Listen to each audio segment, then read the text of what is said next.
Shabbat Shalom, and welcome back here to the Torah portion we're doing here in Light to the Nations. And today we're completing the book of Devarim. I think it's been a blessing to all of us to study once again the cycle of these portions in Torah.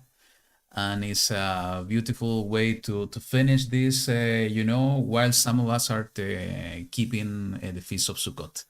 So thank you so much for joining us today, and we pray to YaHuWaH that you have been having a wonderful week, that you are enjoying your Shabbat, and that Abba will guide us in this study today in the completion of the book of Devarim.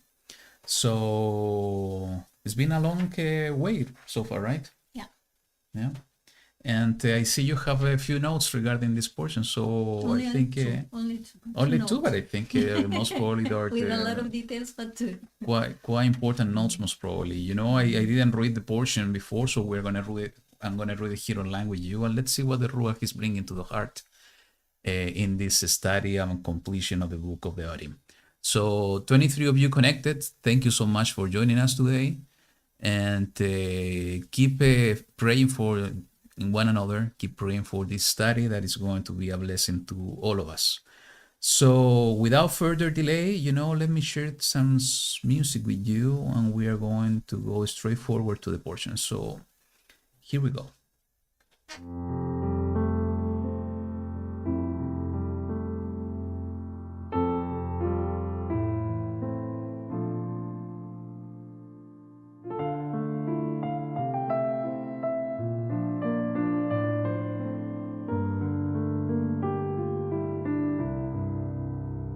שלח אורך ועמיתך המה ינחוני, יביאוני אל הר קודשך. אבוא אל מזבח אלוהים, אל שמחת גילי. ותקרב רינתי לפניך אדוני, כי דברך הבינני. תבוא תרינתי לפניך הצילני. וכשאקרא ענני, כי דברך גואל עולם. רוחך, רוחך, רק אתה שומע תפילה, ורק אתה מקיימה. רבות כה רבות עשית למען עבדך, אתה אל נאמן ולעד תישאר. אז אזעק בקולי ואומר, אשרי העם שכך לו, אשרי העם שאתה אלוהיו. וכשאקרא ענני, כי דברך גואל עולם. השיבני ברוחך, רוחך.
ברוחך, וכשקרנני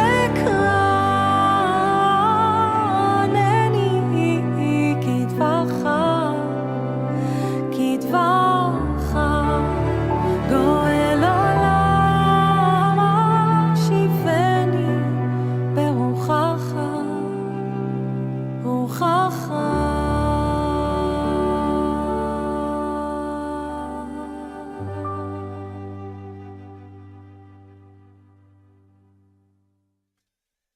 Okay, with the same spirit, let's pray together.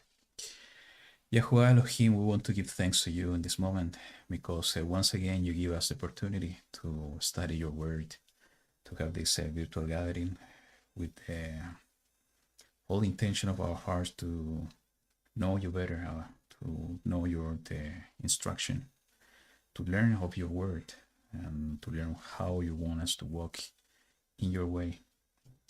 Thank you, because of your Shabbat and your covenant, because through the offering of your Son, YaHuWaH HaMashiach, we are able to be part of your people, Israel, and we are part of your covenant, your eternal covenant, the covenant that you made with Abraham, with Isaac, with Jacob. Thank you, because we can be part of your people, Israel, and we can be your children by the empowerment we have through your Son, YaHuWaH HaMashiach. Pray, that you can guide us in everything we're going to do today, that your Ruach can speak to our hearts, so we are able to learn your word, we're able to know you better. I pray for your children now that are joining us today, that you can be with them, that your Ruach can make us echad in you, that you can reveal in their hearts your truth, that you can be with them and whatever they are, that you can touch those that are going through illness, that you can heal their bodies, that you can make a way for those who are in tribulations and trials, that you can be with them, giving them shalom and joy and freedom. I pray for you, Yahweh, that you can be with her in this moment, that you can be with her husband Marcos as well, bringing shalom, bringing restoration, and bringing hope, because our hope is in you. Thank you for giving us the opportunity to be here for this gathering, because you are the one making all things, and we depend in you, because only in you are fullness of life. Guide us in these times, guide us in every step we take, that everything we do it for you. I pray in this moment to you with all our hearts, and we do it in the mighty name of your Son, YaHuWaH HaMashiach. Amen. Okay, so let's do Parsha in 60 seconds, and let's go to the portion. Shalom and welcome to Parsha in 60 seconds. Today's portion is from Deuteronomy 33:1 through 34:12. It is called Vezot Habracha, which means, and this is the blessing. Before Moses died, he bade the Israelites farewell with a long detailed blessing. Moses prayed that the tribe of Reuben survive, though its numbers were few, that Judah would be restored and helped against its foes, that the Levites would have substance, favor their undertakings, and smite their enemies. Benjamin would continue to rest securely beside God, between God's shoulders. Joseph to have a good harvest, Zebulun to rejoice in its journeys, and Issachar in its tents. Gad like a lion who executes God's judgment for Israel. Dan like a lion's whelp that leaps from Bashan. Naphtali to take possession of the west and south. Asher to be the favorite among the tribes, dip its feet in oil, and have door bolts of iron and copper and security all its days. Moses then praised God for being a mighty protector like no other. At 120 years old, Moses climbed a mountain, saw the land, and died. The Israelites mourned for 30 days, and Joshua, filled with God's Spirit, became their leader. Never again did a prophet like Moses arise, who spoke face to face with God. And that is Vezot Habracha in 60 seconds. Okay, so let's go to a portion, and this is Deuteronomy chapter 33, and you want to start? No. Okay, I can do it. So let's go to the chapter 33. Let's see if everything is okay. Yep, everything is okay. So let's move on. So it says the following, starting in the verse 1. And this is the blessing with which Moshe, the man of Elohim, blessed the children of Israel before his death. And he said, YaHuWaH came from Sinai and rose from Seir for them. He shone forth from Mount Paran and came with 10,000 of set-apart ones. At his right hand a law of fire for them. Indeed, he loves the peoples, and all his set apart ones are in your hand. And they sat down at your feet, receiving your words. Moshe commanded us a Torah, an inheritance for the assembly of Yaakov. And he was sovereign in Yeshurun. When the heads of the people were gathered, the tribes of Israel, let Reuben live and not die, and let his men be numbered. And this of Yehuda, and he said, hear YaHuWaH, the voice of Yehuda, and bring him to his people. His hands shall fight for him, and you be a help against his enemies. And of Levi he said, your Tumim and your Urim belong to your lovingly committed one, whom you tried at Massah, with whom you contended at the waters of Meribah, who said of his father and mother, I have not seen them, and he did not acknowledge his brothers, or know his own children, for they have guarded your word and watched over your covenant. They teach your right rulings to Yaakov, and your Torah to Israel. They put incense before you, and a complete ascending offering on your slaughter place. O YaHuWaH, bless his strength, and accept the work of his hands. Smite the loins of those who rise against him, and of those who hate him, that they rise no more. Of Benjamin, he said, let the beloved of YaHuWaH dwell in safety by him, shielding him all the day, as he dwells between his shoulders. And of Joseph he said, blessed of YaHuWaH is his land, with the choicest from the heavens, with the dew and the deep lying beneath, with the choice fruits of the sun, with the choice yield of the months, with the finest of the ancient mountains, with the choicest of the everlasting hills, with the choicest of the earth and all that fills it, and the good pleasure of him who dwelled in the bush. Let it come on the head of Joseph, and on the crown of the head of him who was separated from his brothers. His splendor is like a firstborn bull, and his horns are like the horns of the wild ox. With them he pushes the peoples to the ends of the earth, and they are the 10,000s of Ephraim, and they are the thousands of Menashe. And of Zebulun he said, rejoice, O Zebulun, in your going out, and Yisachar in your tents. They call peoples to the mountain. There they slaughter slaughterings of righteousness, for they draw from the riches of the seas, and treasures hidden in the sand. And of Gad he said, blessed is he who enlarges Gad. He dwells as a lion, and shall fear of the arm, also the crown. And he shows the best for himself, for there the portion of the inscriber was hidden, and he came with the heads of the people. The righteousness of YaHuWaH he did, and his right rulings with Israel. And of Dan he said, Dan is a lion's cub that leaps from Bashan. And of Naphtali he said, O Naphtali, satisfied with pleasure, and filled with the blessing of YaHuWaH, possess the west and the south. And of Asher he said, Asher is most blessed of sons, let him be accepted by his brothers, and dip his foot in oil. Your sandals are iron and bronzed, and your strength as your days. O Yeshurun, there is no one like El, riding in the heavens to help you, and on the clouds in his excellency. The Elohim of old is a refuge, and beneath are everlasting arms. And he drives out the enemy from before you and says, destroy. Thus Israel dwells in safety, the fountain of Yaakov alone, in a land of grain and new wine. His heavens also drop down dew. Blessed are you, O Israel, who is like you, a people saved by YaHuWaH, the shield of your help, and he who is the sword of your excellency, and your enemies are subdued for you, and you tread down their high places. So these are the blessings to the tribes of Israel. You know, I think this is the last words of Moshe before the dying. It's a beautiful way to finish the portion, considering the whole thing, the whole story that we have been reading, everything that happened to Israel. You know, it's like a father at the end. Moshe similarly to what happened to Yaakov. Mm. When Yaakov was almost dying, he called his all his sons in order to provide the blessings to all of them. And Moshe, as a father, most probably that's the way he felt it as well. You know, he saw the first generation of Israel coming out from Egypt, from Israel, staying with them for the 40 years in the wilderness.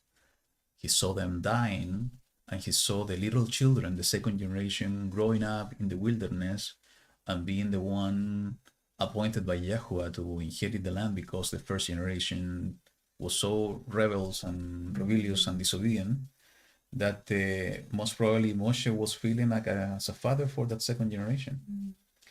And in a way, it's a kind of maybe a resemblance of us, because we have to somehow to die before some part of us is dying.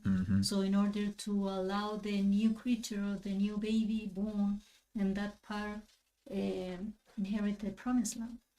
Maybe we have a lot of things to continue working every day. We are going to, and Abba knew about that. And he said, after even that you have passed away, these people is going to be stiff-necked and they're going to be rebellious. He knows our condition. We are not perfect. We are far away from that potential, but he is having hope.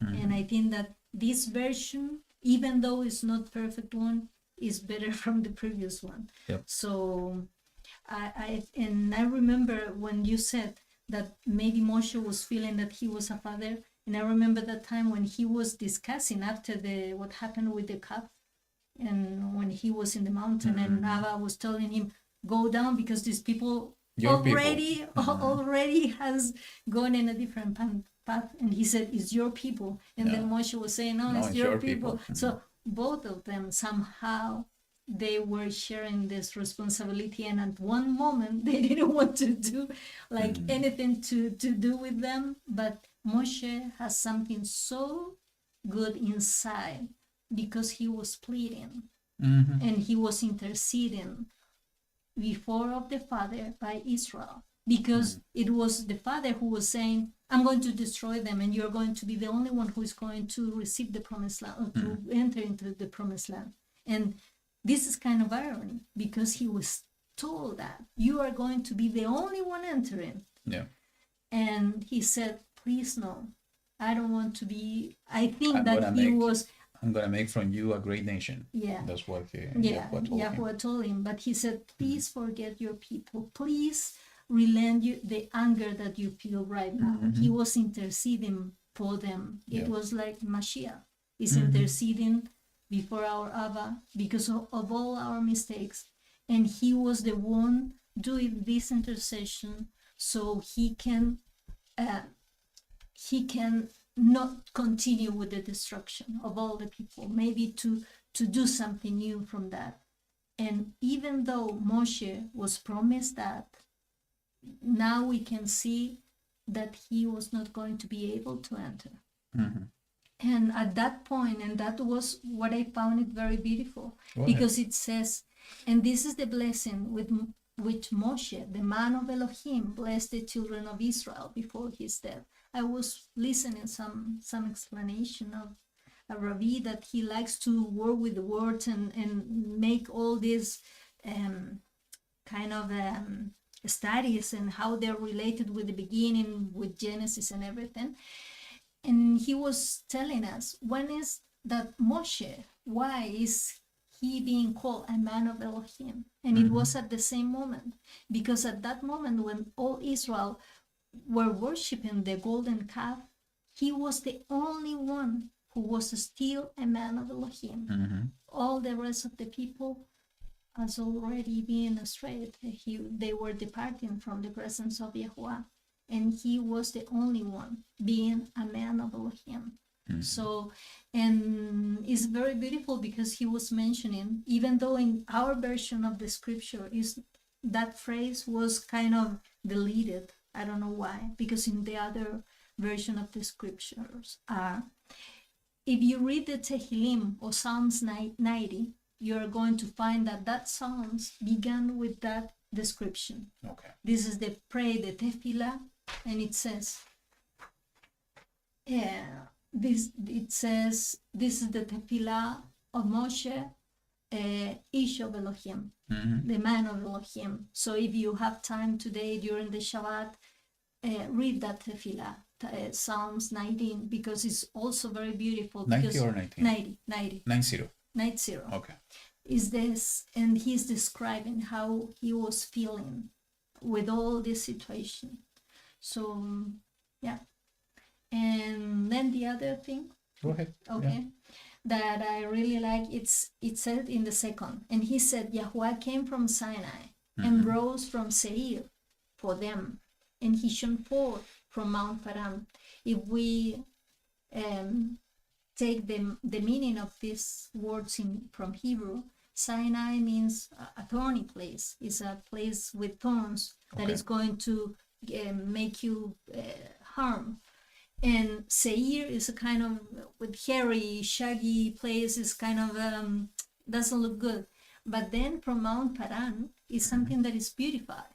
So it has ornament. Is beautiful. So you have like the three stages of maybe of our life. Maybe we were doing inflicting some good wounds in the rest of the people, or maybe we were living that kind of experiences that we were receiving wounds. And from Seir, maybe in the middle, we are kind of, everything is a kind of chaos, messy, it's not beautiful. But at the end, the last phase is Paran, is something that is going to be beautified.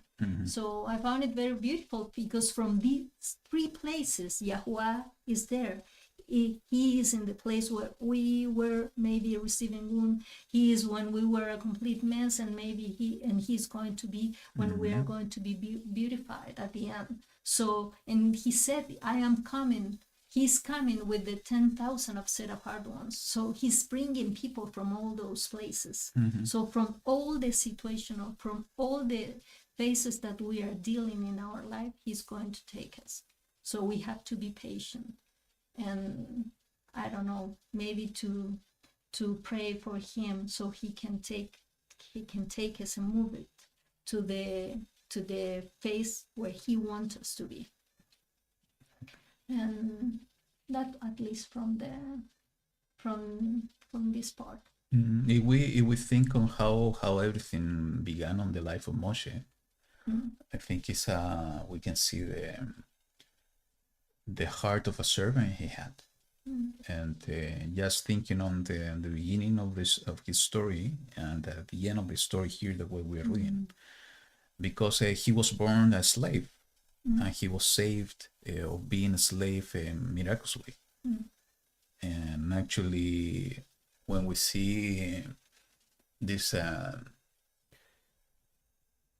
trials and the difficult experiences which he went through when he needed to run away from Egypt, because he wanted to defend his people, he knew that he belonged to the people that they were slaves in Egypt, though he wasn't a slave because he was the son of the princess. And he saw his people first being a slave, and now at the end of the story, he saw his people being free with a tremendous promise of deliverance and also an inheritance. Though he was not able to cross the Jordan, I think it was a kind of, and even though the rebellion of the people of Israel during all the time in the wilderness, I don't know, I would like to think, and this is just my thinking, it's not written, but would like to think is that in this moment when he was knowing that he was going to die, because YaHuWaH, we were talking in the portion last week, he was reminding once again to him that he was going to die, and he decided to bless them. And you just said something interesting when all this debate between Elohim and Moshe about who the people belongs to. We know that the people belongs to YaHuWaH. Israel belongs to YaHuWaH. but somehow Moshe was acting as the acting father.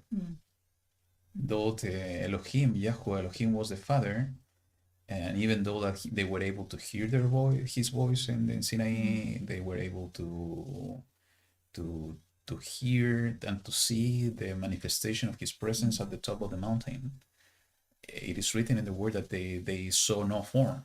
Even Moshe said they saw no form in order not to be tempted to create, molded or carved images. So even though they heard his voice, they saw the manifestation of his presence, they saw Moshe with the, with the skin lining, shining, they were not able to see YaHuWaH. So the closest thing they saw is the man of Elohim, is Moshe. So it's like Moshe and YaHuWaH Elohim working, being echad somehow, and Moshe acting as the father. So that's why I like to think in Moshe in this last minute, acting as an acting father, trying to bless the people and looking behind, looking to the past, seeing these people being enslaved and now being free with the tremendous promise to inherit the reward. I do believe that even though that he was going to die, his heart was like this because of he was able to somehow to see the entire process and to understand that YaHuWaH was faithful and he was going to give the promise and the reward to his people. And as a father, if he was feeling, when you have that certainty. yeah, and also seeing the entire process and seeing, okay, I'm not going to be there, but I know this is going to happen. I think he was having his chest with his heart like this. And that's why we see these words on the blessing to all of him. It's true that the verse 2, this is a beautiful parallel to what you said, but this also taking some reference to the book of Enoch, that in the book of Jude also is talking about.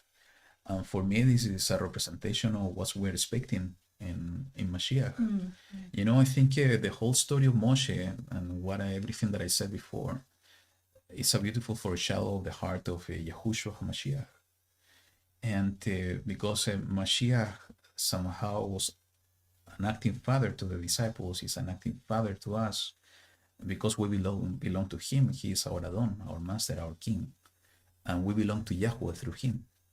So I do believe that Yahushua, at the moment that he was in the stake, he was thinking also in everything he was doing, he was thinking in the same way that Stephen was also preaching in the book of Acts, remembering and reminding the religious people of that time, everything that YaHuWaH, the entire story, he went From through the almost from the beginning.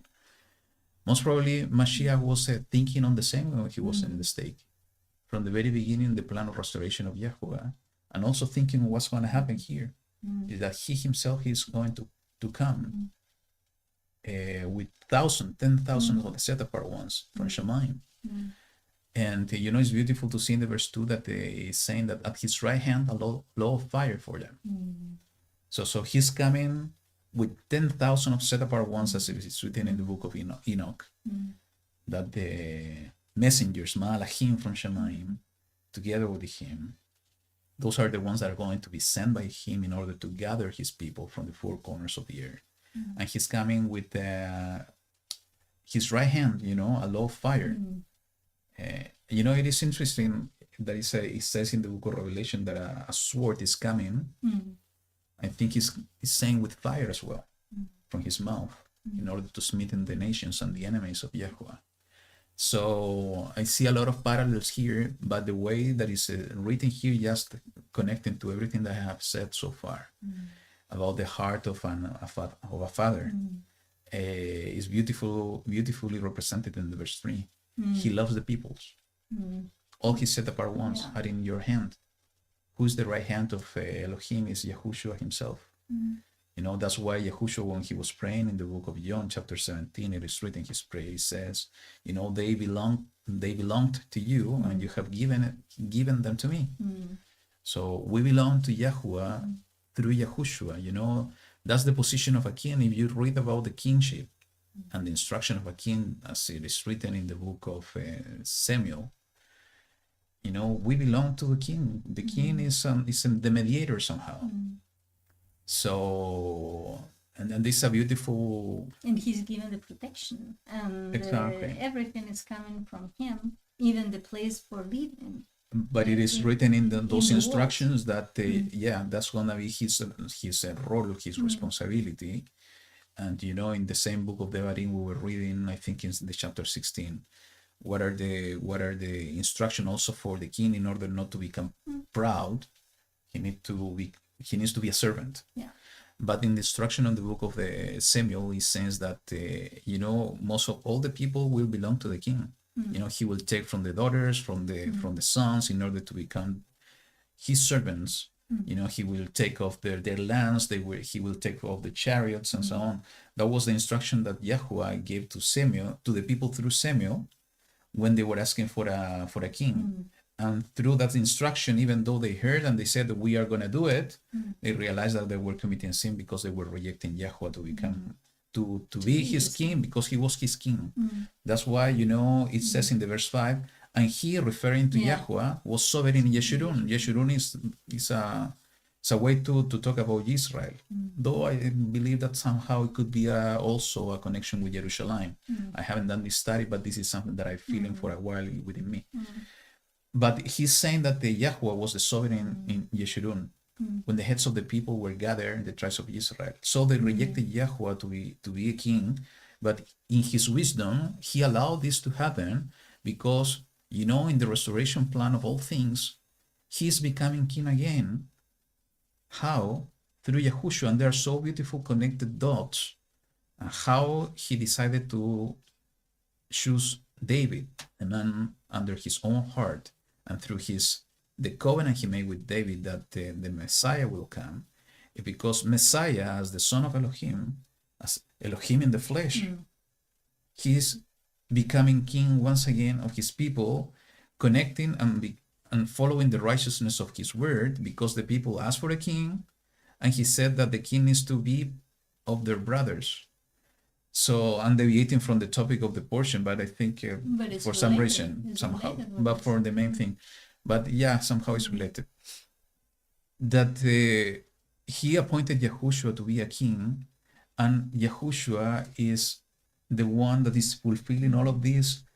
And we see in Moshe the heart of Yahushua, that Yahushua is the acting father. Yahushua is the one loving the people, that he is the one coming in order to gather the set apart ones. And you know, somehow he is connecting heavens and earth, because it says in the verse 2 that he's coming with 10,000 set apart ones. Those are the set apart ones from the Shemaim. And he's coming in order to gather all the set apart ones on earth. That's why in verse 3 said, he loves the people, all his set apart ones are in your hand. And they sat down at your feet, receiving your words. And this is something, you know, we see in the Brit Hadashah. Even if you read that part again, it says, they sat down at your feet, receiving your words.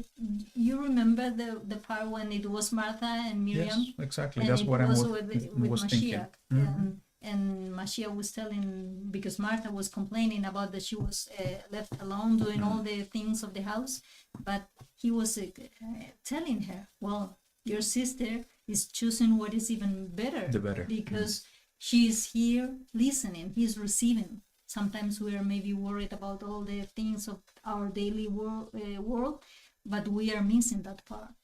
And that is the most important one. Because doing that, being sat down at his feet, is like we are humble, because we are in a position lower, and we are receiving, we are hearing and internalizing everything, trying to understand what we are receiving, and that is the way that we can become one of his set apart ones. Yeah, I think Yahushua said it all within that story. and we need to receive the words. And you know, it's reinforcing the idea with the verse 4. The Moshe commanded us a Torah, an inheritance of the assembly of Yaakov. An inheritance is something important, you know, that is coming from our forefathers. You know, an inheritance is something that is a precious treasure. You know, I have been working in this so hard. You know, I have this property that it took me a lot of effort to have it, and I'm gonna inherit it to you, my children. So you need to take care. Sometimes, you know, there are so many stories with inheritance that you know, the following generations are not considering all the efforts. And actually, in the book of Kohelet is talking a lot about this. Sometimes they lose it. Yes. Just because, I don't know, they don't appreciate it. But an inheritance is something important for the previous generations, and we have in the newest generation see the importance. They're gonna consider it as a treasure as well.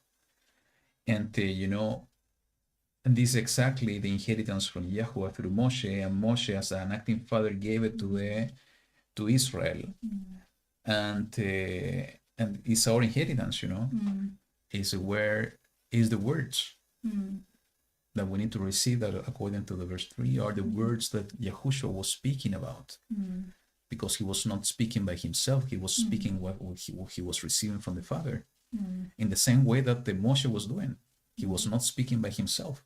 He was speaking and writing everything that the Father was giving him to his people.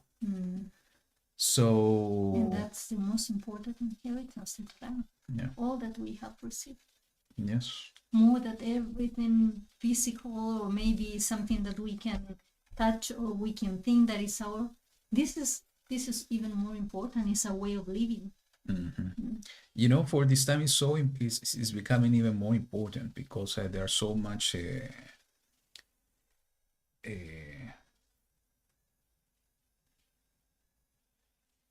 lies and people being deceived. And you know, this is going to increase by the day, and we see it happening. Is that the only way that we are going to be able to be protected is by relying on these words, is by listening these words. You know, is the way that we are going to become wise. It's our wisdom. It is written all over the place in the word, in the scripture. It's the truth. Yahushua was speaking that your word is your truth.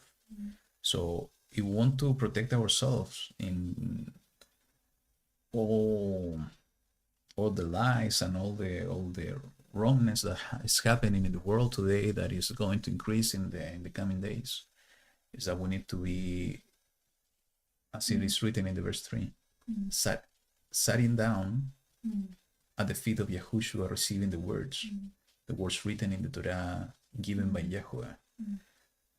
That's the only way that we're going to be able to continue in the narrow path.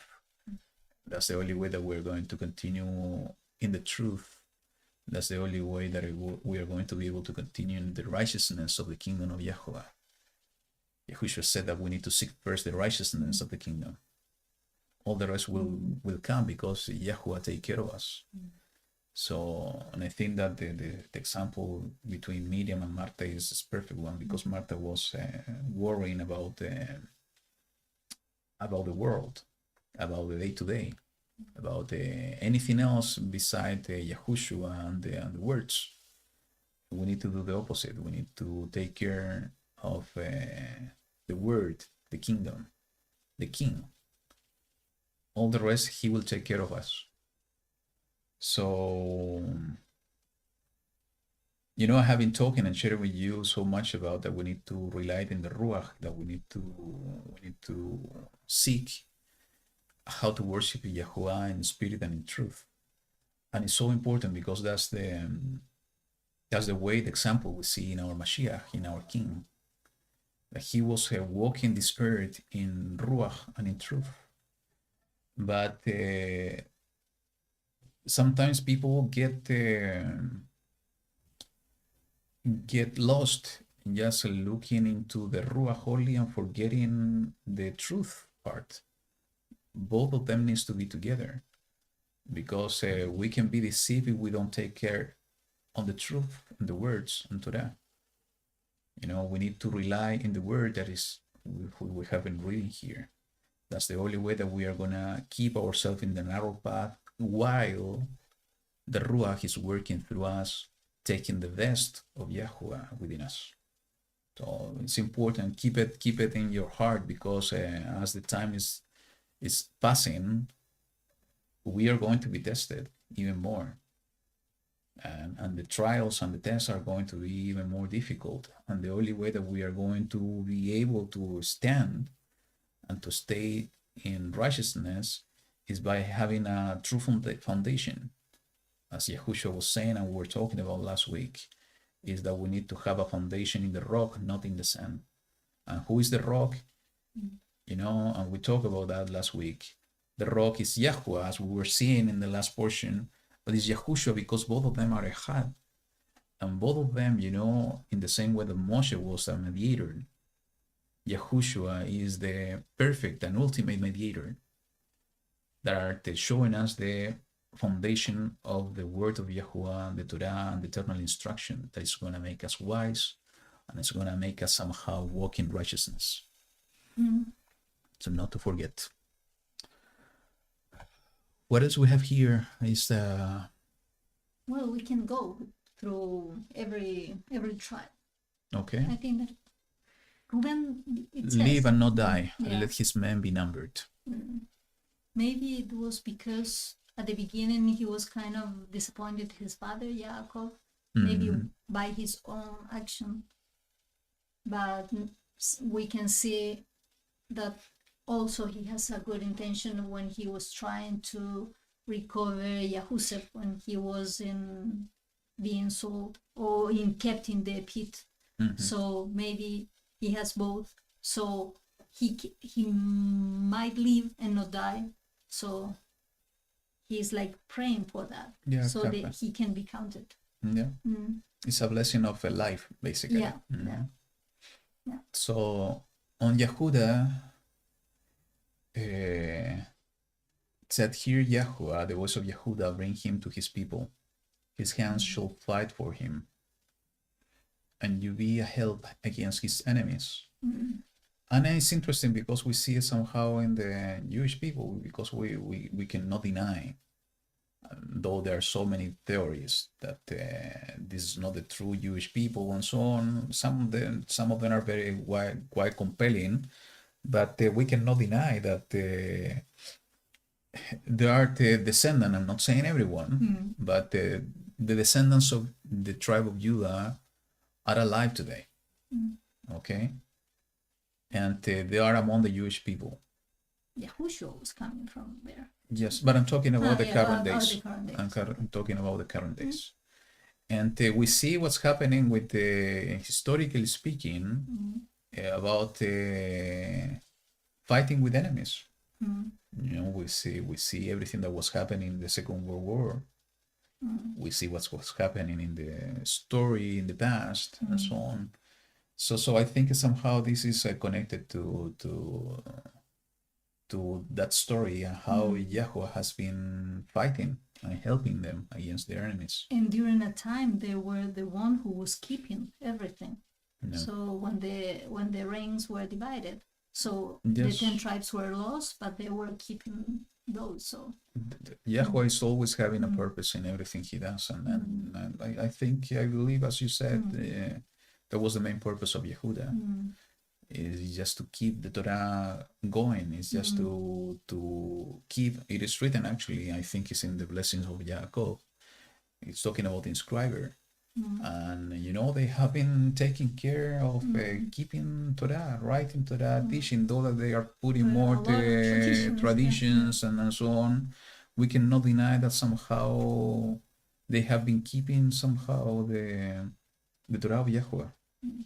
They give more importance to the tradition, it's true, but because of the same traditions and the same love, they have been keeping writing and keeping Torah through centuries, years. we have to rescue the good stuff. Exactly. And For Yes, that, we makes should sense, yeah. feel love if we really believe we are part of the promise to Ephraim. to the house of Israel, we should love YaHuWaH as well. You know, this is exactly what the Yahushua is bringing healing to the wounds of the past. He's bringing unity to his kingdom. The two separated house becoming just one kingdom was once again in his hand. So we need to not to focus on the negative side. We need to focus on the positive and how YaHuWaH has been using them in order to keep his Torah. And it's the same for us, because maybe what Abba is doing is he was looking what good things we had in ourselves, and he was in one moment covering maybe the bad stuff, because he wanted to take us but from the good side that we could have. Yeah. So Levi, I think, is the biggest blessings that Moshe is giving. We can say because he was coming from the tribe of Levi, it could be one of the answers. But the other one is because of the importance. You know, though that YaHuWaH instructed him that Yahushua ben Nun was going to be the one leading Israel, YaHuWaH himself established the priesthood. And all of this is somehow related to the priesthood, what we read over here. Starting from the Tumim and Urim in the verse 8, recognizing the issues of Levi and YaHuWaH when they were trying YaHuWaH. And actually the verse 9, I think, is a beautiful one, because somehow is from my point of view, it's representing the true heart of a man of Elohim. Is that it says he did not acknowledge his brother or know his own children, for they have guarded your word and watched over your covenant. And the way that I understand this is that they gave more importance to the word of YaHuWaH, the covenant of YaHuWaH, to something or anybody else. yeah. And I think this is exactly what YaHuWaH is seeking from each one of us, is that he should be the priority of our lives. His covenant, his word should be the priority of our lives. And we see the same example of what you were bringing. It's about Martha and Miriam. Miriam gave the priority to Yahushua and listening to the words. Martha gave the priority to prepare everything, the day-to-day matters. And the verse 10 is just reinforcing the role of the Kohanim, is to teach right rulings to Yaakov. To do that. And put incense before you, and complete the singing offering on your slaughter place. They're going to be the one taking the offering. And this is exactly what Yahushua, Kohen Hagadol, our high priest, was doing. And this is exactly his instruction to all of us. We're going to become priests and kings. This is exactly what we need to do. We need to learn right ruling. Everything, we have been doing for years, studying Torah, is just to learn right rulings, is to learn Torah. And by learning this, we're able to fulfill this instruction here, is to teach right ruling and to teach Torah to Israel. We are learning ourselves, even though that we are not teachers. We have just one, is Yahushua. We are the somehow obligation in love is to share what we have learned. If we see situations, is just to rightly rule over those situations. Is we see people, lost, is to bring the Torah and the instructions of YaHuWaH to humankind. This is what is written. And Arthur, thank you for sharing the link. By the way, brother, I was listening yesterday, and he was talking about in the book of Kohelet, in the way that is finished in this book, it says that keeping the Torah, keeping the commandment, is the most important thing for all humankind. It's not for Israel only, it's for all humankind. So, and we have been learning Torah, and we have been learning right ruling. And we were talking about this last week when we were reading the book of Romans, how they're going to believe that they have not received, they have not heard. They need to hear the words, the same thing that we were reading before, in order to learn right rulings and to learn how to live in righteousness. So who are the ones that have been learning these things is all of us. You know, what the lifestyle of the kingdom that is coming. So it's up to us to speak up, and so people can hear about these words. O YaHuWaH, bless his strength and accept the work of his hand. Smite the loins of those who rise against him and of those who hate him, and they rise no more. Well, Yahushua said that if they have been hating me, they are going to hate you even more. So this is new. It's not new when we see hatred in the world, when we try to guide them in right rulings and Torah. That's going to happen. That's is granted. I was listening to a video yesterday or the day before, the same parable of Yahushua about the man building the house in the rock, and versus the one building the house on the sand. There is a common thing in the two examples. Is that it's Yahushua said when the rain and strong wind come, you know, the house that is built over the rock will stand, but the house built on the sand will fall down. What's the common thing is that the rain, storm, and strong winds will come over the two of them. Two of them. So if we believe if we think that at the time that we believe, when we begin walking and we continue walking, that we are going to have a peaceful life, we're going to have a perfect life, just roses in each one of the sides, we're totally wrong. Yahushua himself, you know, he was suffering his life, persecution, being wrong most of the time, being accused most of the time. And even in this parable, he was saying that the strong winds, storm, and rain, heavy rain will come. So don't expect to have a easy life around you. Actually, I would say that if we're having an easy life, we should be somehow kind of concerned. Yes, or questioning things. It doesn't mean that you know, we are not going to have shalom inside us. It doesn't mean that YaHuWaH won't bring refreshing times, time to time. It doesn't mean that YaHuWaH won't bring prosperity to our life. For sure, you know, he was taking care of Israel in the wilderness. He was bringing food to Israel. He was bringing prosperity through the Egyptians to Israel. He was with them with his presence in the wilderness, even though that they were rebellious. But they were having a hard time in the wilderness, you know, going through difficult paths, difficult ways. So yeah, if we see sometimes our life is so easy and we have no persecutions, maybe there's something that I'm not doing right. Because Yahushua said that it was going to be exactly the opposite. Just to take a look in the lives of the first believers, all of them were persecuted all the time. So it's something that we need to meditate. You know, maybe we are not serving YaHuWaH as we should if we are not seeing the strong winds and the heavy rain around us. I think that we are going to perceive them, that we are going to live them and to have a perfect picture of them and even the experience, but it's going to be temporary because all this life is temporary. So he is showing us so we can have the hope and the desire to have that, but forever. And that is what is coming with him, only with him. So that's why. Yeah, and he's bringing calm in the middle of the storm. Is exactly what he did with the disciples in the Sea of Galilee.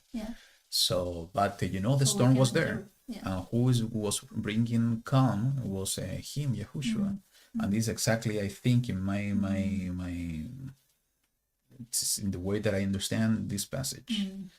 It's exactly the blessing of Moshe over the Levi. Is that it's a strength, you know, smite the loins. Who is going to smite the loins of those who rise against him? Is YaHuWaH.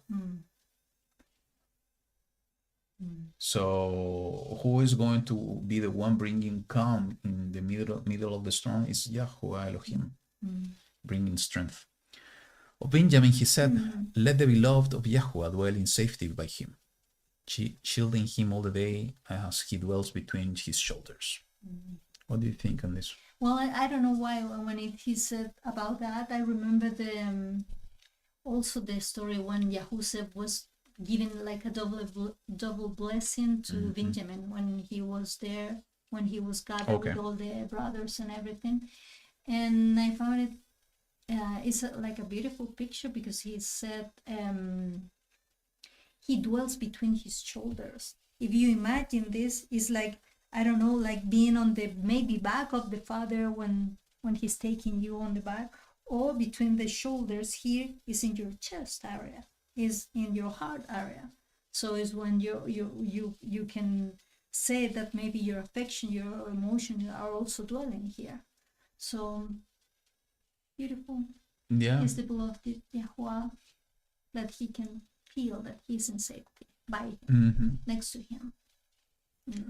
True. And for Joseph, I think is the second biggest blessing from Moshe. It's a beautiful one. Blessed of YaHuWaH is his land, with the choices from the heavens, with the dew and the deep lying beneath,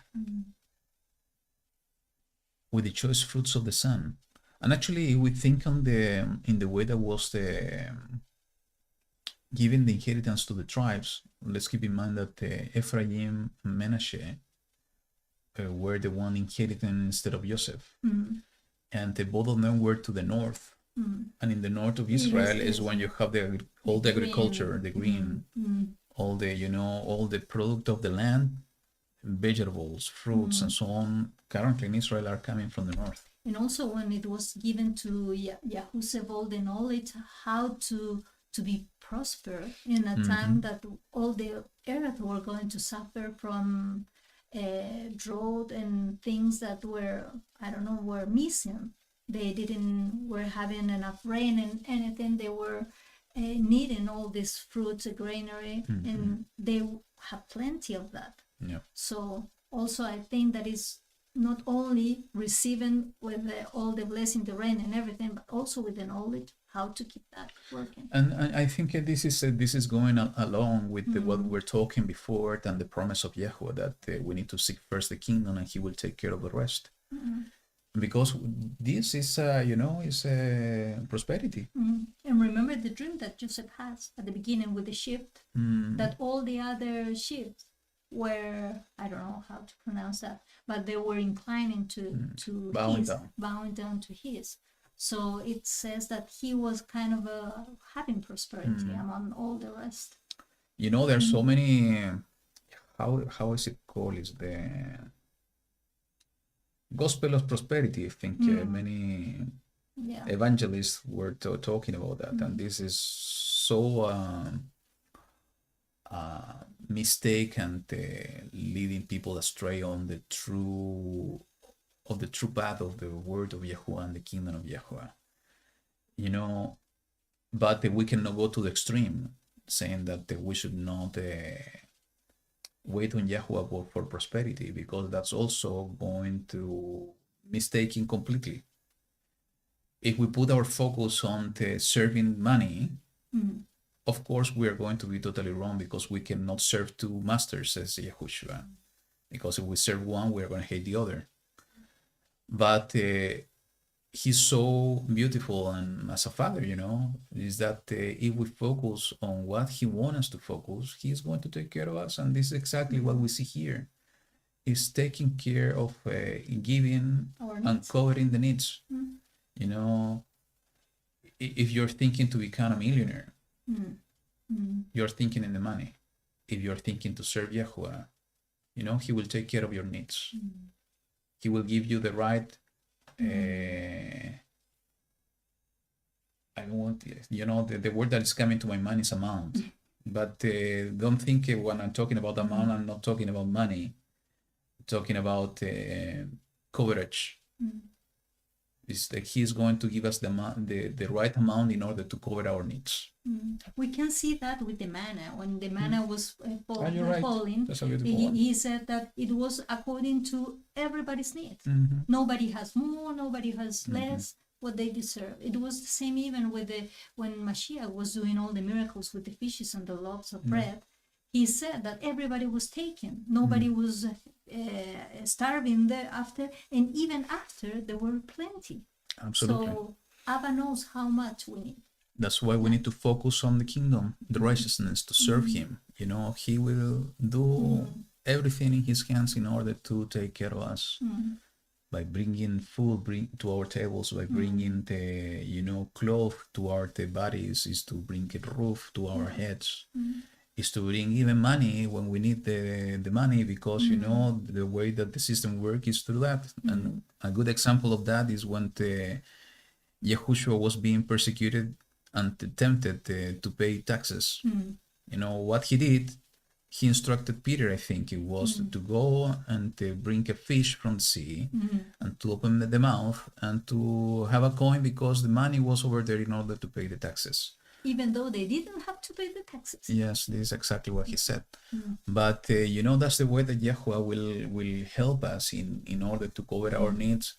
If, and it's an important if with the capital letters, big one, big font, if we focus on serving him, we focus on his kingdom, we focus on the righteousness of his kingdom, you know, we are going to have all, how to say it, we are going to be able to be bold enough in front of him in order to, quotation mark, demand him to help us. And quotation mark, because, you know, we need to do it praying to him, you know, And respectfully. yeah, help me. And he will cover our needs in the same way that Moshe was blessing Joseph here. So, you know, and it's beautiful to see in this blessing in the verse 16, you know, I think this was such a wonderful encounter for Moshe. Then when he's talking about the blessings over Joseph, he's saying, and the good pleasure of him who dwelt in the bush. Yeah, because it's the That was way his that he's experience. experienced, how he knew Yes. YaHuWaH. So I think that for him it was something like never being To taken forget, for- you know, it's something that it was, you know, not seen, something supernatural, to say so. So he knew YaHuWaH closer, and actually that's the point. It was the first moment that the Moshe knew YaHuWaH closer than any time before. That was the moment he heard and he knew about YaHuWaH, most probably that he experienced Elohim there. And when we experience Elohim in our lives, it's something that we are not able to forget. And we need to actually, not only to not to forget, we need something that we need to remind and bring to our memories all the time. Is how we met YaHuWaH in our lives. Not with our intellect, with our experience. Because this is, Moshe knew YaHuWaH in his mind. Here, Moshe knew YaHuWaH in his experience. And this is something that changed his life. And he's remembering even when he's blessing Joseph in his last moments. So we are not going to be able to forget when we meet YaHuWaH in our experience. It's something that Tammy, you are listening to me most probably, and you told us about this. It's something that I told you about myself. It's impossible to forget when we have met him in our own experiences. So it's something that we need to seek for all the time, is to know him in the same way that Samuel was knowing him. Not intellectually speaking, is our own experience. Intellectually, we need to continue reading and studying the word, because by reading and studying the word of YaHuWaH, we're gonna be able to know him, to know his heart. But if we're talking about a living Elohim, a true living Elohim, that he's alive today, we're going to be able not only to know him and know his heart, we can know him in our experience. And this is something that we need to seek forward every day. 17, his splendor is like a firstborn bull, and his horns are like the horns of a wild ox. With them he pushes the peoples to the end of the earth. And they are the 10,000 of Ephraim, and they are the 1,000 of Manasseh. It's prosperity. Actually, the horns. Yeah. And of Zebulun he said, rejoice, O Zebulun, in your going out, and Yisachar in your tents. They call peoples to the mountain. There they slaughter slaughterings of righteousness. For they draw from the riches of the sea and treasures hidden in the sand. What do you think on this? Well, Zebulun, I think that is the most shorter one, but it's very beautiful. Rejoice, O Zebulun, in your going out. When you're going out, when you're leaving a place, like, or when you're, I don't know, when you are on the way, so that you're going to be blessed. And Yisachar in your tent, in the place where you're living. So, and I don't know what it says. They call peoples to the mountains. I don't know what it's referring to that. It was calling my attention, but I couldn't grasp anything. Maybe it's the dream that my dad had. What was the dream? The one he told us. The way to the mountain. Ah, yeah. And there they slaughtering of righteousness. What they draw from the riches of the sea and treasure hidden in the sand. So it's when you're finding things that maybe they are hidden, but you're finding it not because of lack, it's because YaHuWaH was taking you to that spot, to that place in the right moment, and allow you to find some jewels. And it's what we can find here in the scriptures also. In your going out, they call peoples to the mountain. There they slaughtering of righteousness, for they draw from the riches of the sea and treasures hidden in the sand. You know, it is written in the book of Matthew, chapter 4, 13 and 15, verse 13 and 15. And leaving Nazareth, he came and dwelt in Capernaum, which is by the sea, in the borders of Zebulun and Naphtali. Land of Zebulun and land of Naphtali, the way of the sea beyond the Jordan, Galilee of the nations. So actually he was calling the fishers of fish, and he said, you are gonna become fishers of men. So maybe this somehow is a connecting with the ministries of Yahushua and the disciples. Is that treasures hidden in the sun. And we know that the traditions, and that was the big fight from Yahushua, traditions were the hiding the truth of the word. It was like a treasure being in the sand. Sometimes the word just removing this in order to bring it up. So it could be that maybe, I'm not saying that the disciples were from the tribe of Zebulun and Yisachar. We don't know, maybe, but we don't know. And it's interesting if it says fisher of men, because they call peoples to the mountain. It's like you're to the mountains, you're in one place in a valley, and then you're going to the mountains, and there you're going to have the slaughtering of righteousness. There you're going to take your offerings and from the riches of the sea. So that means that you are, I don't know, going from, maybe your work is on the sea, it's fishing, then going through the from your house and then going to the mountain, to the high place. What's the most important mountain? Is the from Sinai, from for the Sion. Is that it is written in the prophets, is that from Sion will come the Torah, for the Torah and the word of YaHuWaH from Jerusalem. So what the Yahushua was doing with the disciples is bring people to the center, bring people to the word. So it could be related to that. It says the 20, and God, he said, blessed is he who enlarges God. He dwells as a lion, and shall tear off the arm, also the crown. And he shows the best for himself, for there the portion of the inscriber was hidden, And this is something that I don't understand, but I think is something usually more important. The scribe is related to to YaHuWaH. YaHuWaH, but maybe it's something else. Yes, and he came with the heads of the people, the righteousness of YaHuWaH he did, and his right ruling with Israel. Yeah, if you have maybe a comment about that, keep it until the end because we have the chat closed, but at the end we are going to open it again. It says, and of Dan he said, Dan is a lion's calf that lives from Bashan. Bashan is fruitful, so it's a fruitful place. Naphtali, satisfied with pleasure and filled with the blessings of YaHuWaH, possess the west and the south. You know. And Asher is most blessed of sons. Let him be accepted by his brothers and dip his foot in oil. Wow, this is very representative. So maybe there was an issue with Asher. You know, as acceptance, unity. This is so important. By his brother, so it means that it was kind of rejected at some point.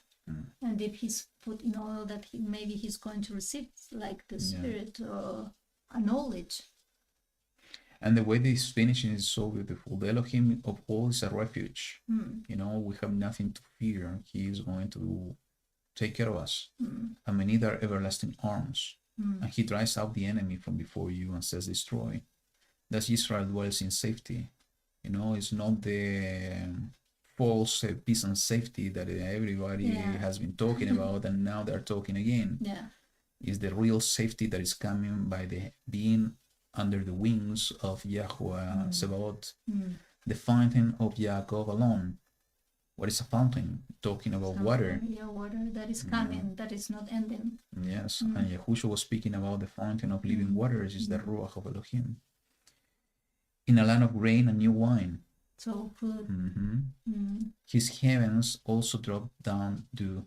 Blessed are you, Israel, who is like you, a people saved by YaHuWaH, salvation through Yahushua. So we should consider ourselves blessed if we are keeping ourselves under the salvation brought by Yahushua HaMashiach, the shield of your help, and he who is the sword of your excellency, and your enemies are subdued for you, and your tread down their high places. So it's a beautiful promise, you know. It's totally applicable to all of us today. Yeah. When I was reading this, I was having a question because I didn't find Shimon among them. Okay. And I was looking in different places, like what happened with Shimon? Why he's not there? And I have found different theories. One that is coming from the book of Asher, and in the book of Asher it says Yashar, sorry, and it says that maybe because we cannot say why it's not there. Only Moshe knows why it's not there. Maybe it was an error, it was missing, I don't know. But in Yasher it says that it was the person who, Shimon was the person who was initiating the idea of killing Joseph. He was the one proposing, we should kill him. And maybe that's why also it was when Joseph was going to keep Benjamin in, remember that he made this kind of a game, hidden the cup and everything, and he was going to keep it, to keep him. Well, instead of keeping Benjamin, because all the brothers, he decided to took Shimon instead of him. So like it was a second confirmation that maybe it was because with him. And if we can read maybe in Bereshit, in the blessings that Yaakov gave to all the children, when it's the turn for Levi and Shimon, he said in one part that they are divided in Yaakov and scattered in Israel because of the wrath of his wrath is cruel. And it was related to Dinah's case, and also maybe with this idea of killing Yahusha.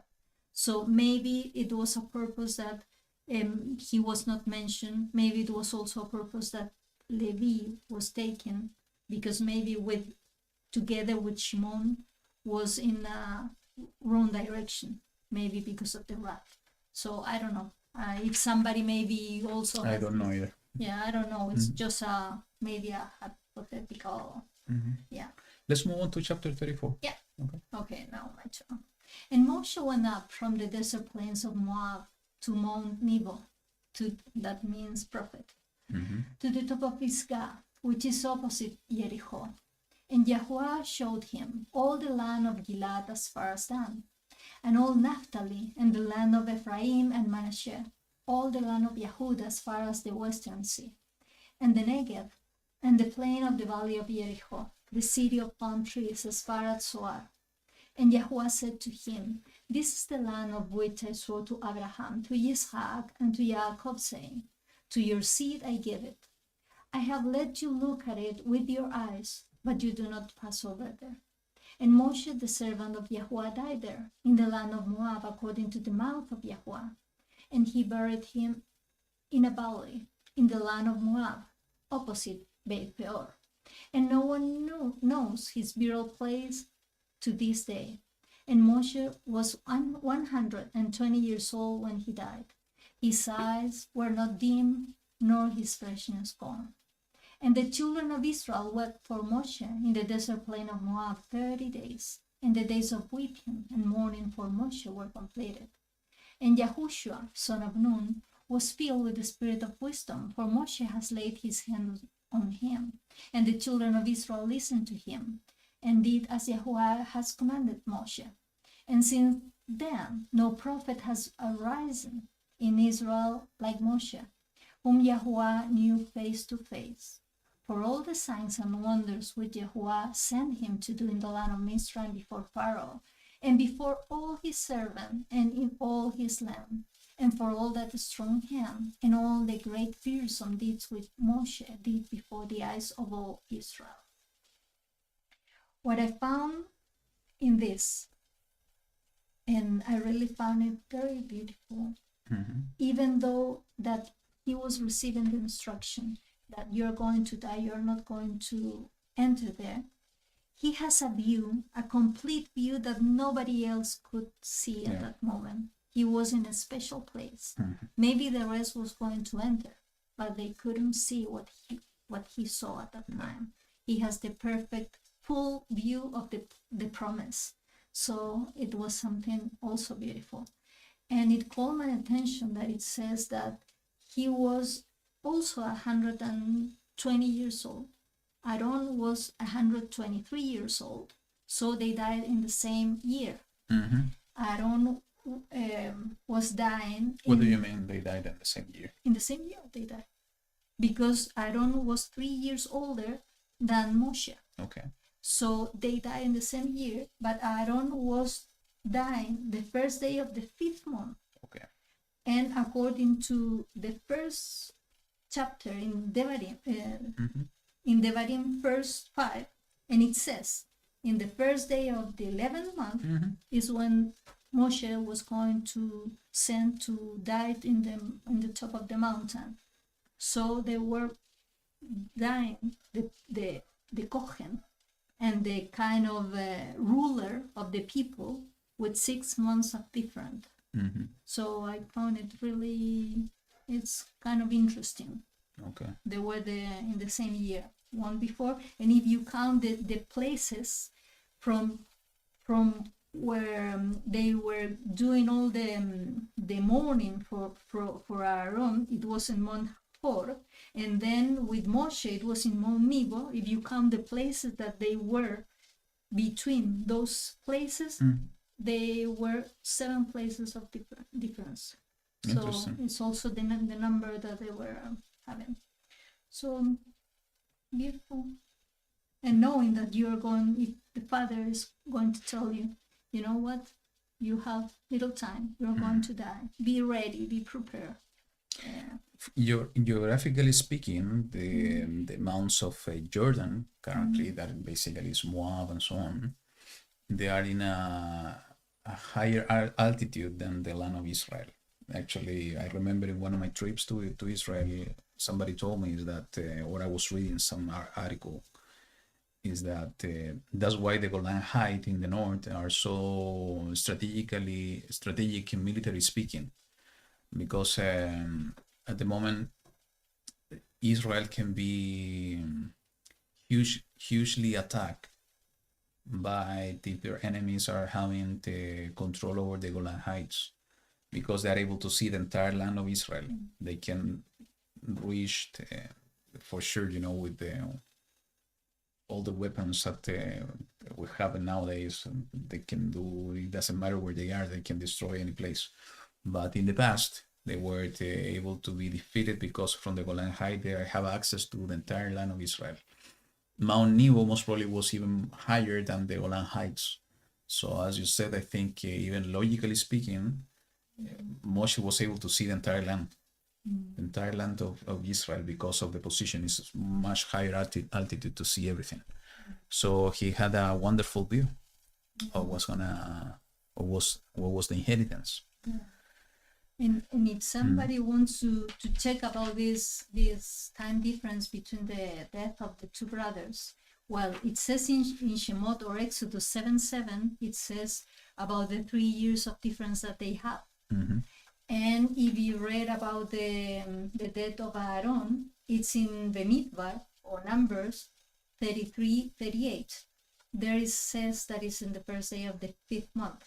And about Moshe, at the beginning of this book in the Devarim or Deuteronomy, verse 5, it says that it was in the first day of the 11th month.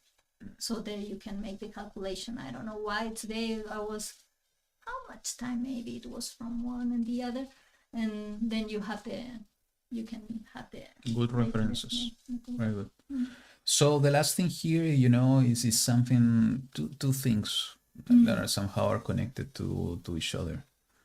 Is that is laying on of hands. It says that YaHuWaH Nun was filled with the Ruach of wisdom. And the wisdom is coming from YaHuWaH. It's talking about the Ruach HaKodesh, the Ruach of Elohim. Because Moshe had laid his hands on him. And, if we take a look in the book of Hebrews, it's talking about the laying on of hands is one of the foundational instructions. And we see all over the place in the scriptures, in the Tanakh and in the Brit Hadashah, in different aspects. Even when they were giving the offerings, the priests were putting their hands, laying their hands on the animals. And, it's something important. It's something that, for healing. And in the Brit Hadashah, we see it for healing. So it's something that we should study even more, because if it's a foundational instruction or teaching, it's something that we need to start applying and experiencing in ourselves, using our hands, And the second thing, it somehow is related to that, and again is connected to what I said a few minutes ago, is what is written in the verse 11, because it says that the scripture, and this is something we need to recognize, is a supernatural book. We see the signs and wonders from YaHuWaH all over the place. He's an Elohim that he brings supernatural things to our lives. But again, we need to be so focused.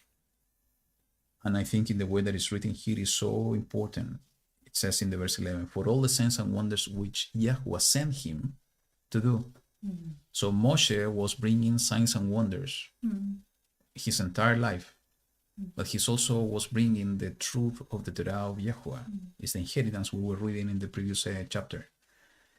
And it was YaHuWaH the one sending Moshe to do the signs and wonders. It wasn't Moshe himself trying to do things. He was just listening and doing.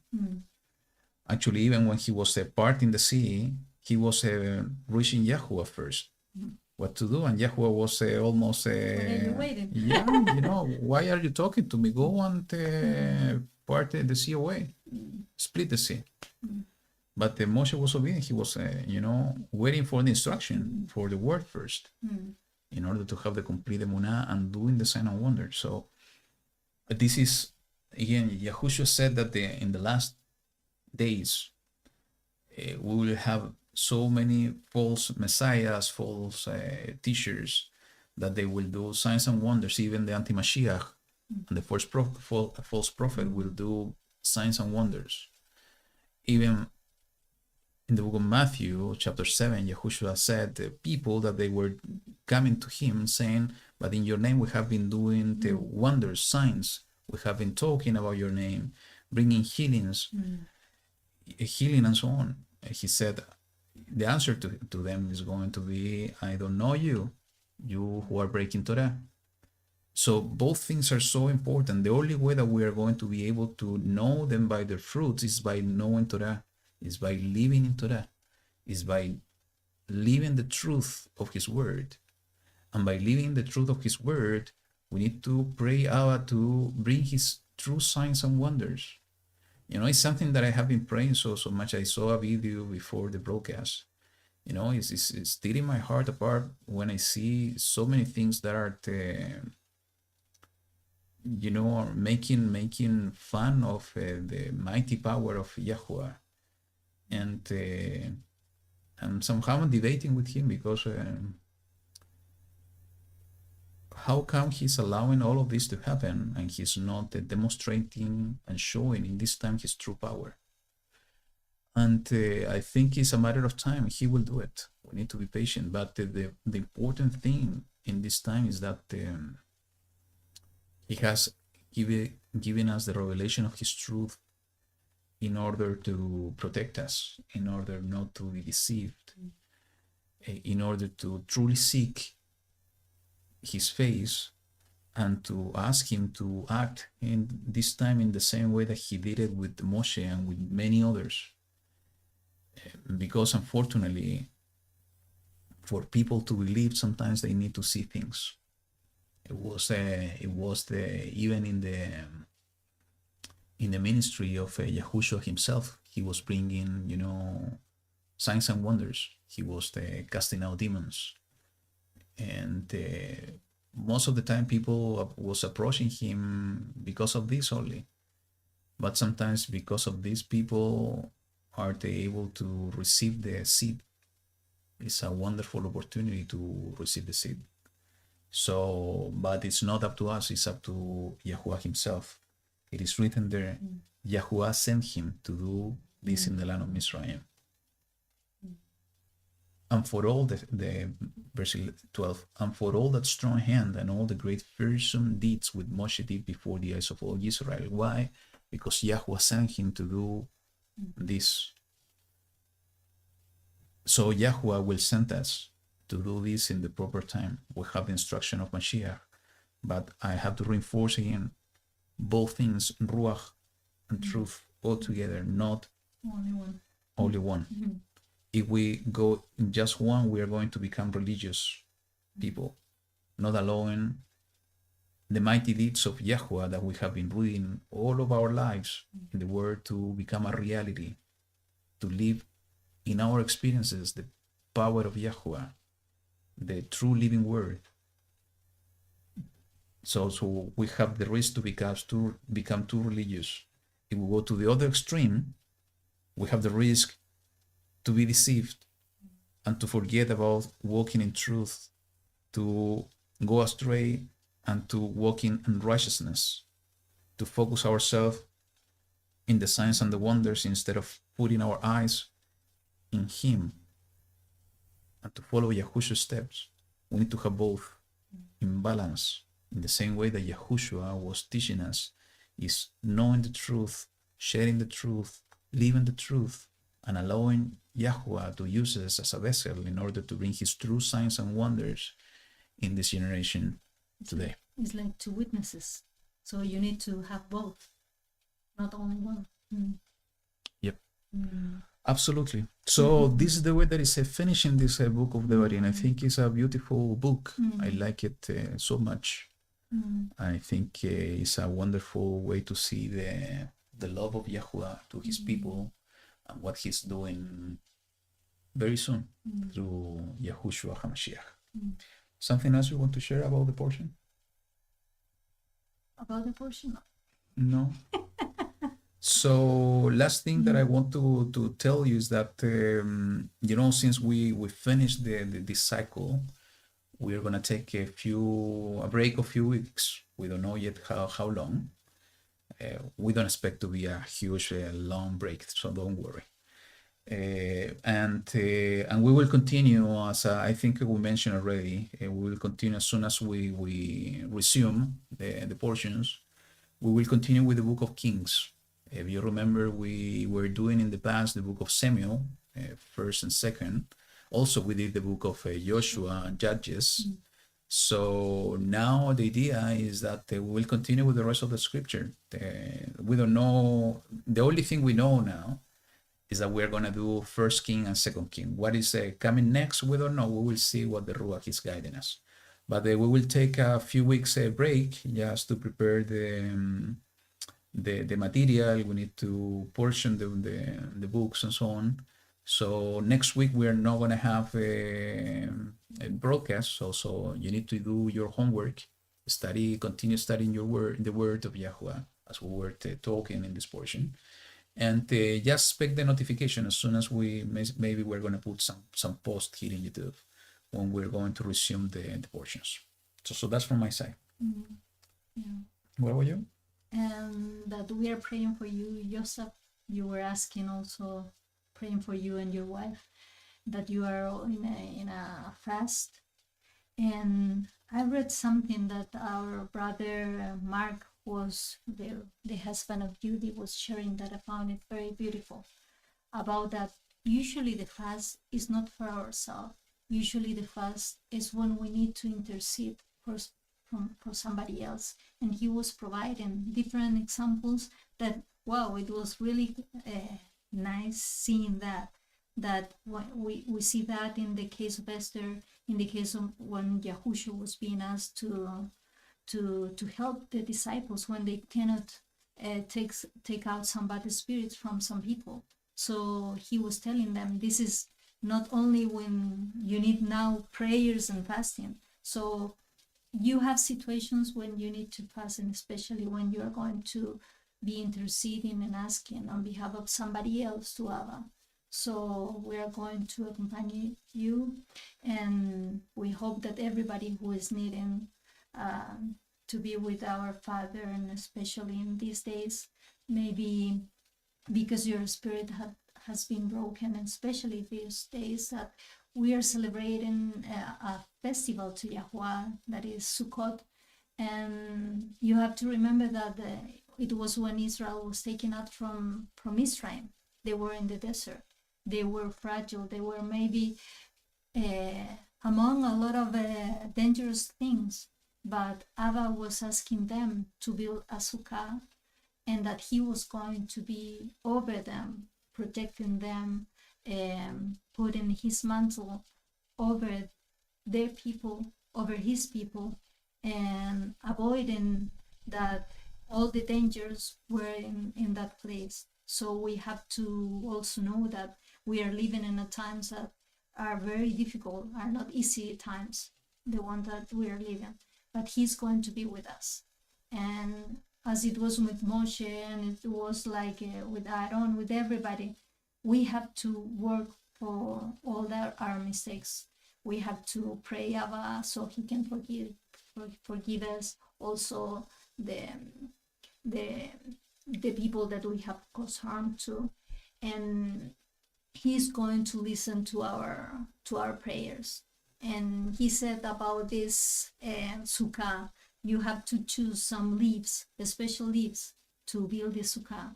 And I think that it was with the purpose of providing healing. One of the leaves is for providing healing. If we know about the willow. And the strange thing is that you cannot find willow so easily nowadays. So I think that everything that is happening is very prophetical. We are in the time that are kind of difficult for everybody. So we have to pray for everybody and be there. Maybe we are not connected in a more direct way, but we know that Abba, with his love, he's putting his love over us like a special glue somehow, and he doesn't want us to be detached from his hand. So we have to cling to him. And good.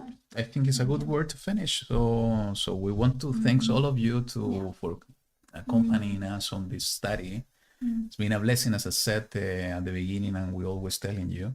So thank you. I was just reading the message here in the chat. So thank you so much for your good words and prayers and so on.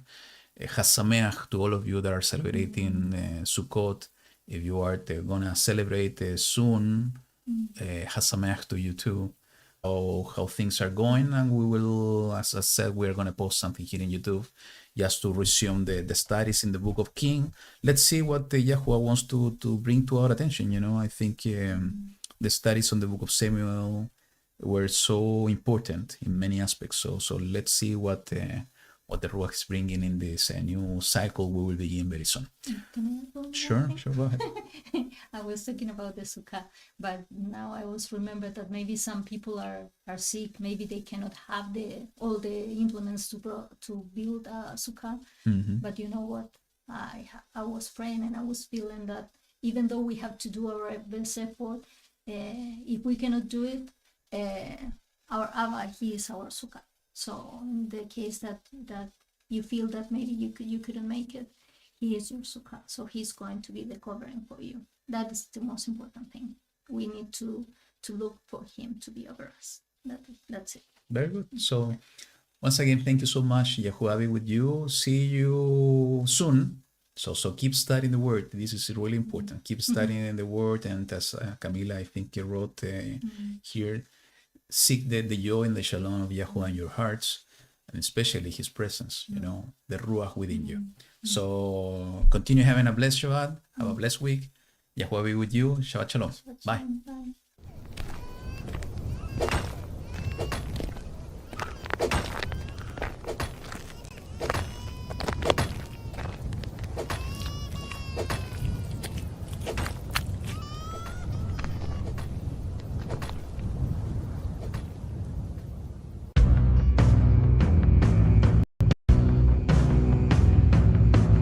מול אבינו שבשמיים לא נפסיק להלל,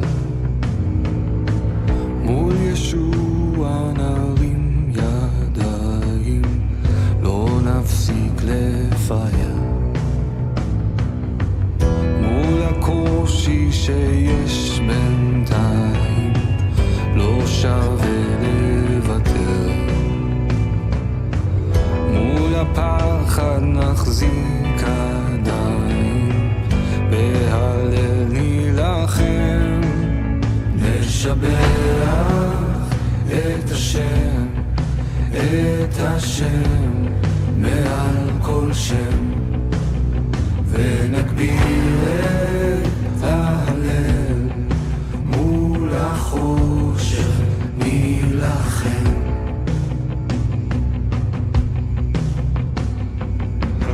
מול הרעש שאין בו טעם, מול אויב מתנקם,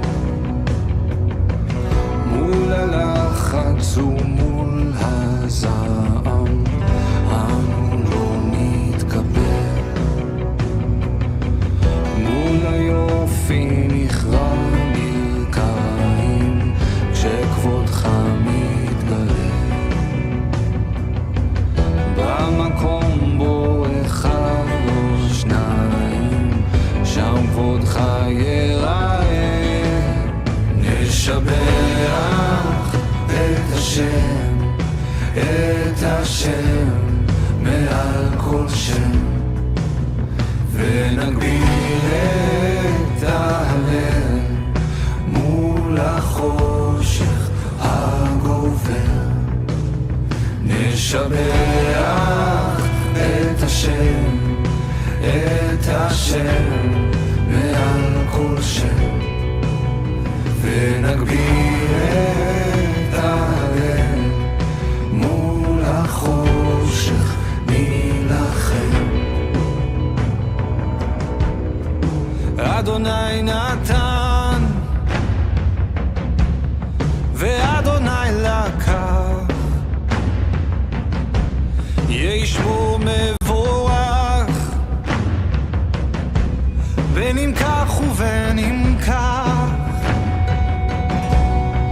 אדוני נתן